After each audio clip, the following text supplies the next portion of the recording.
The royal family of Qatar wants to gift U.S. President Donald Trump a private jet. It's estimated to cost around $400 million. It comes from the royal family's private fleet, so is very much fit for a king. President Trump, he wants to accept it, and he said that anyone who refused it would be a stupid person. That's not gone down well in the United States. Critics say that Qatar is essentially giving the plane as a bribe to secure influence in the U.S., and they point out that during his first term in office, President Trump actually accused Qatar's government of funding terror groups. The criticism is coming from President Trump's longtime opponents and even from some of his Republican allies. I'm William Lee Adams, and this is What in the World from the BBC World Service. Today we're asking, why does President Trump want the jet so badly, and what's appropriate to give the president as a gift? Here to tell us more about that is our reporter in New York City, Nathalie Jimenez. Natalia, hello. Hi, how are you? I'm very well, thank you. So first things first, who wants to gift this jet to President Trump? So the Qatari royal family recently offered up this jet. It's a Boeing 747-8, and the best way to describe it would be luxury. It's even been called a flying palace. So it's fair to say it's pretty decked out, but the plan itself is to give this jet to the U.S. government, not President Trump himself. That's been a point of confusion. So the plan is to give this jet to the Department of Defense, and then they will commission it as an Air Force One holdover. And that's because the Trump administration has said that their Air Force One jets are too outdated. They've actually commissioned Boeing to build two previously in the first term, but there's been some delays with that. So the goal with this jet is for it to be used in the meantime, right? So this actually isn't being given directly to Trump, but the U.S. government. So why is Qatar even doing this in the first place? Well, experts say it's not charity. There's definitely some vested interest. I mean, there's a big U.S. military facility in Qatar today. There's regional competition. They want to stay close to the U.S. economically and militarily. So this is their way of saying, hey, we're on your side and we have money to show for it. And Natalia, as we mentioned up top, that's not gone down well with the American public or indeed with leaders on both sides of the aisle. And amid mounting criticism, President Trump went on Fox News and he asked, why wouldn't I accept it? Are there any other reasons why it's controversial for him to accept this jet? Yeah, I mean, the response has been on both sides pretty negative, and the argument here is twofold. Some of Trump's Republican allies are saying, listen, you're taking a gift from a foreign government that shouldn't be trusted. In the past, Trump has said that Qatar has been linked with quote-unquote terrorist organizations. So using a jet for U.S. government purposes, and that jet being given by a foreign country that hasn't been trusted in the past, is a problem. It's a security risk. Why would you do that in the first place? That's the argument from the Republican side. Whereas the Democrats are saying, listen, we're going to block a lot of these Department of Justice nominees who approved this or signed this off preliminarily in the first place because it just is not following the law. There's a clause in the Constitution that says if you are the president or a high-ranking federal official, you are not allowed to take any gifts from a foreign government without the express approval of Congress. But the Trump administration has pushed back and said, no, this is not a gift to President Trump. This is a gift to the U.S. government that will then be handed over to the presidential library that Trump is going to build. So it's technically not going to be in his hands. But they say that's just, the people who oppose it, they say that's just a nuance. Because at the end of the day, what's a presidential library if not a branding opportunity? This plane will eventually end up on the grounds of Trump's presidential library. This, of course, is after the retrofitting and security procedures to make it flyable. My question is this, what's the point? What's the point if it will only be in the air for a few weeks, a few months? That's a lot of people's questions right now. Why go through with it if essentially the retrofitting of this jet is going to take years? It may not even play into a lot of time left in the Trump administration. It might just go directly to the library. Now, the Trump administration is touting the idea that this is the most effective way to get a jet in the air, to have state-of-the-art technology and to represent the American people well. But the angle that the media is taking is they're really wondering why this is actually happening in the first place. Why are we taking such a big gift from a foreign government, especially one that the Trump administration has criticized in the past? Natalia, thanks so much for explaining that. Thank you so much for having me. As Natalia said, Qatar says it's a gift for the administration, not Donald Trump as an individual. Either way, it's a pretty expensive gift. But it may not be the most memorable one. So I've got this little list here, and John F. Kennedy, he was gifted a horse.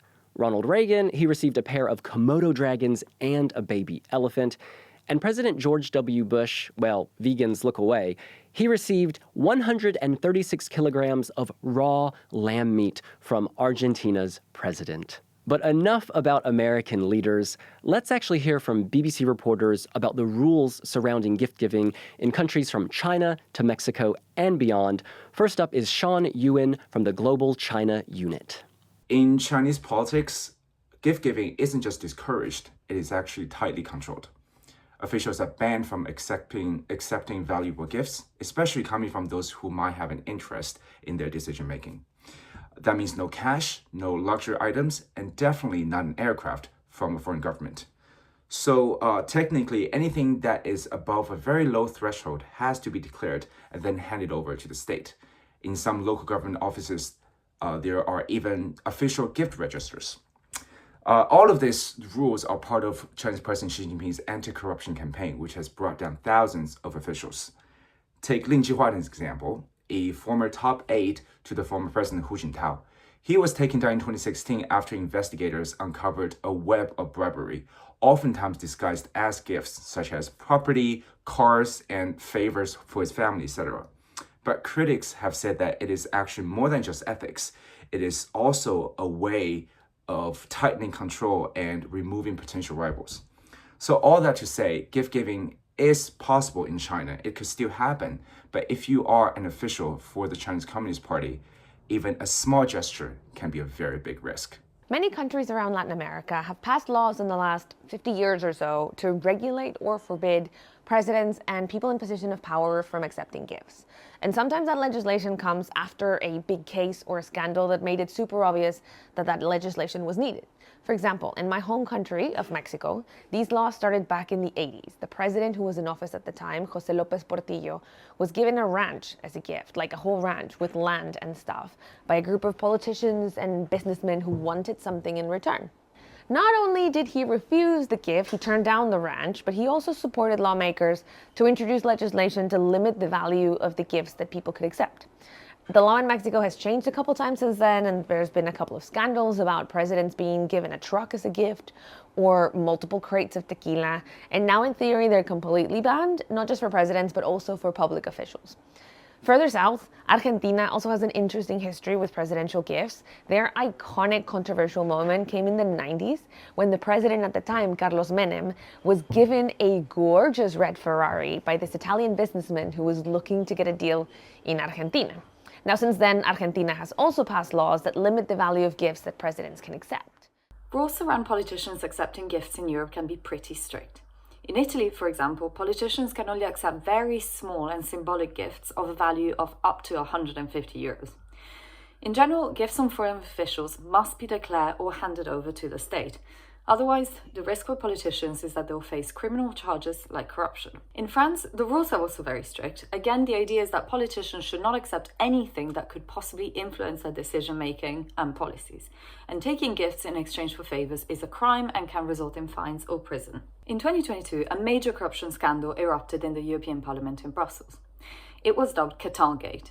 It turned out that several MEPs had been bribed by Qatari and Moroccan officials to influence EU policies.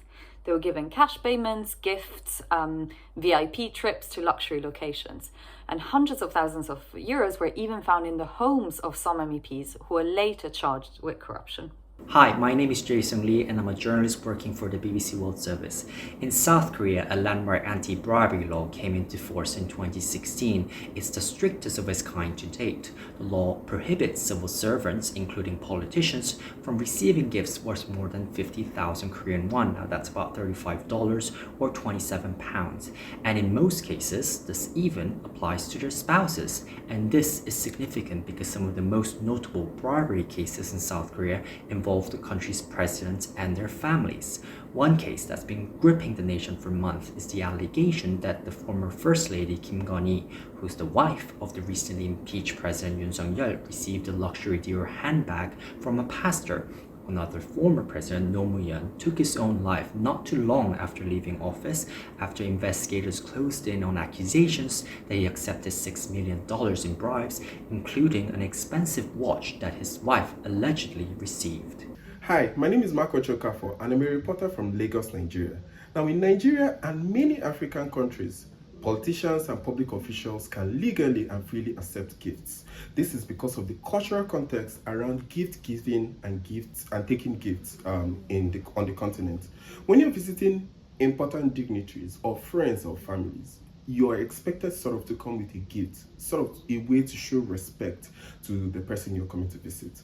However, this subject has actually been a little bit tricky for many politicians and the public. In Ghana in 2016, the president of the country then, which is John Mahama, who currently is the president of the country now, came under public scrutiny and there was a controversy around a Ford vehicle that he accepted from a contractor who was from Burkina Faso.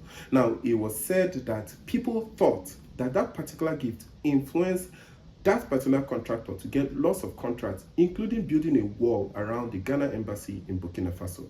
Now, the judicial agency in charge did sit on the case and they said categorically that they feel like he violated the country's conduct on gift acceptance. So he had to give up the vehicle, but it was stated that there wasn't a case of clear bribery nor corruption. So seeing this, it's a bit tricky for most government officials and for the public to hold down government officials on the subject of either accepting gifts or even giving gifts. So what is currently happening now is that there are movements from lots of civil groups to see that there are clearer laws and stronger guidelines that will guide the public and even government officials on the subject. Thank you for watching another episode of What in the World from the BBC World Service. I'm William Lee Adams. We want to know what you're thinking, so comment down below about the most outlandish gifts you've heard of and whether you think it's right for politicians to accept them. And if you like this episode, please join the more than 1 million people who are already subscribing to the BBC World Service YouTube channel. We're there every week with new episodes. We'll see you later. Bye.